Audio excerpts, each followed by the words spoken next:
तर राज ठाकरे यांनी 96 लाख खोटे मतदार यादीत असल्याबाबत टीका केली होती आणि याला मंत्री शंभूराज देसाईंनी प्रत्युत्तर दिलंय। राज ठाकरे यांनी जर 96 लाख खोटे मतदार असतील तर त्यासाठी त्यांनी पुरावा द्यायला हवा। आता हरकती घेण्याची मुदत संपून गेलेली आहे अशी त्यांनी माहिती मनसेकडे आली असेल तर त्यांनी निवडणूक आयोगाकडे सादर करावी। निवडणूक आयोगाने देखील प्रत्येक जिल्हा प्रशासनाला अशा काही बाबी आढळून आलेला अहवाल मागितलेला होता। चुकीचा असेल तर निवडणूक आयोग कारवाई करेल असं मत मंत्री शंभूराज देसाईंनी व्यक्त केलंय। माननीय राज ठाकरे साहेबांचा असं काही आक्षेप असेल की एवढ्या मोठ्या प्रमाणामध्ये किती म्हणला लाख तुम्ही 96 लाख खोटे मतदार महाराष्ट्रामध्ये समावेश केले तर बघा त्याला काहीतरी एव्हिडन्स दिला पाहिजे, पुरावा दिला पाहिजे। नुसतं मला येईल मनाला तो आकडा मी सांगायचा एवढे एवढे लाख मतदार वाढवले आणि जर 96 लाख लोकांबद्दल मनसेकडं अशी काही त्यांच्याकडे इनपुट असेल किंवा त्यांच्याकडे माहिती आली असेल तरी द्यावं ना निवडणूक आयोग। आता बातमी पुण्यातून आहे ती आपण बातमी बघूया। पुण्यातील शनिवार वाड्यामध्ये प्रार्थना करतानाचा व्हिडिओ व्हायरल झालेला होता आणि व्हायरल व्हिडिओ प्रकरणी विश्रामबाग पोलीस ठाण्यामध्ये गुन्हा दाखल करण्यात आलाय। हा व्हिडिओ व्हायरल झाल्यानंतर आंदोलन करण्यात आलं होतं। या प्रकरणी पोलिसांनी अज्ञात महिलांविरोधात गुन्हा दाखल केलाय। यानंतर पोलिसांनी शनिवार वाडा परिसरात पोलीस बंदोबस्त वाढवलाय।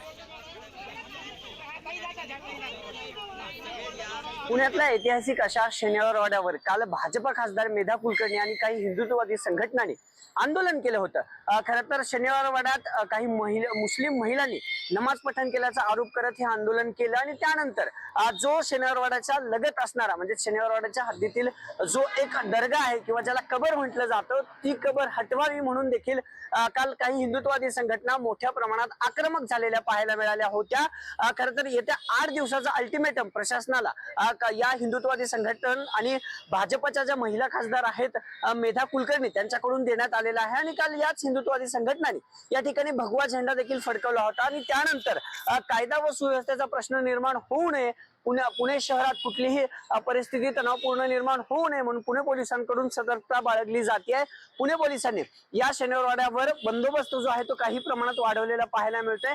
ज्या कबरीचा वाद गेल्या 20 वर्षापासून सुरू आहे त्याच कबरीच्या बाहेर पुणे पोलिसांनी जागता पहारा कालपासून ठेवलेला पाहायला मिळतोय। पोलिसांची एक व्हॅन आपल्याला जी आहे ती समोर दिसते आणि त्यासह काही पोलीस अधिकारी आणि कर्मचारी जे आहेत ते या दर्ग्याच्या किंवा या कबरीच्या बाहेर खरं तर बंदोबस्ताला जे आहेत ते थांबलेले पाहायला मिळतात। खरं तर काल मोठं आंदोलन जवळपास 1.5 तास हिंदू संघटनांनी याच कबरीच्या बाहेर या मजरच्या बाहेर घोषणाबाजी केली होती।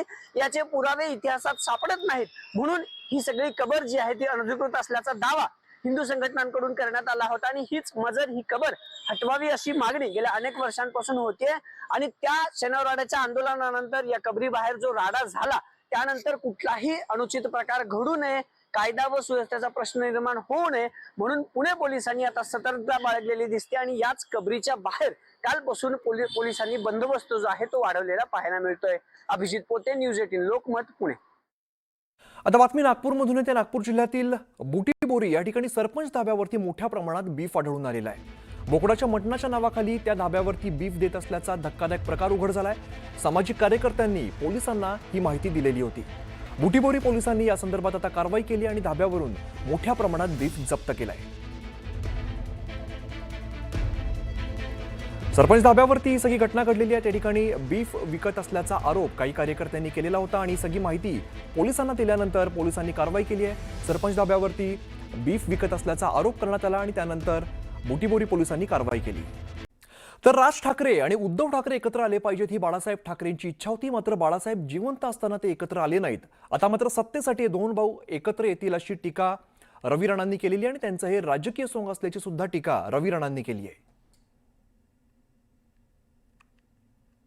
उद्धव ठाकरे एकत्र आले पाहिजे ही बाळासाहेबांची इच्छा होती। आज बाळासाहेब हिंदू हृदय सम्राट यात नाहीये, सगळ्यांच्या हृदयामध्ये बाळासाहेब, पण ज्या बाळासाहेबांनी हिंदू विचाराला पुढे नेऊन काम केलं त्यांची मनापासून एकत्र होती। राज आणि उद्धव ठाकरे एकत्र आले पाहिजे, पण बाळासाहेब नसताना हे एकत्र आले नाही।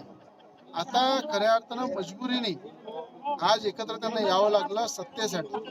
मला असं वाटतं की जसं प्रॉपर्टीच्या हिस्से वाटण्यासाठी काही भाऊ एकत्र येतात तसे राजकीय पुढे शिकण्यासाठी, राजकीय सत्ता मिळवण्यासाठी हे दोघं भाऊ एकत्र आलेले आहेत।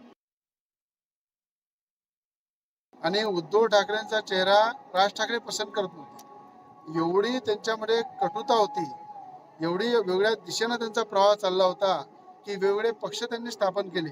आणि आज अचानक एवढं प्रेम काय? फक्त सत्तेसाठी. म्हणून कुठल्याही प्रकारे मुंबई महानगरपालिकेवर भाजपचा झेंडा फडकणार आहे. एक हाती सत्ता भाजपची, भाजपचा महापौर होईल, याच्यात काही शंका नाही आहे. हे राज ठाकरे उद्धव ठाकरेंचं सोंग संपूर्ण महाराष्ट्राला माहिती. इलेक्शनचे खूप अगोदर आले असते, बाळासाहेब ठाकरेजींचं निधन झाल्यानंतर जर एकत्रित आले असते तर विचारांसाठी ते एकत्रित आले आहेत ते म्हणू शकले असते. पण आज जे एकत्रित येत आहे, घर में कुछ नहीं रहा और अंधेरा हो गया तो अब निकले हैं उजाला करने. तो आता जे उद्धव ठाकरेजींचा परिवार एकत्रित आलाय तर महाराष्ट्राची जनतेच्या पाण्याचे जे दृश्य आहे तो सिंपती म्हणून नाही, खुशी म्हणून नाही, पण मजबुरीचं नाम म्हणजे ठाकरे परिवार. दरम्यान उपमुख्यमंत्री एकनाथ शिंदेंनी ठाकरे बंधूंना टोला लगावलेला आहे. पूर्वी भाऊबंदकी नाटक गाजलेलं होतं, मात्र आता मनोमिलन नाटकाचं जोरदार प्रमोशन सुरू असल्याचा टोला राज आणि उद्धव ठाकरेंना लगावलेला आहे. अंबरनाथमधील एका कार्यक्रमात शिंदेंनी फटकेबाजी केली आहे.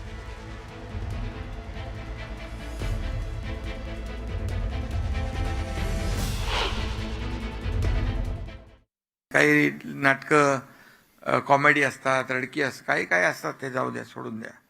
पण पूर्वी भाऊबंदकी नाटक खूप गाजलं होतं.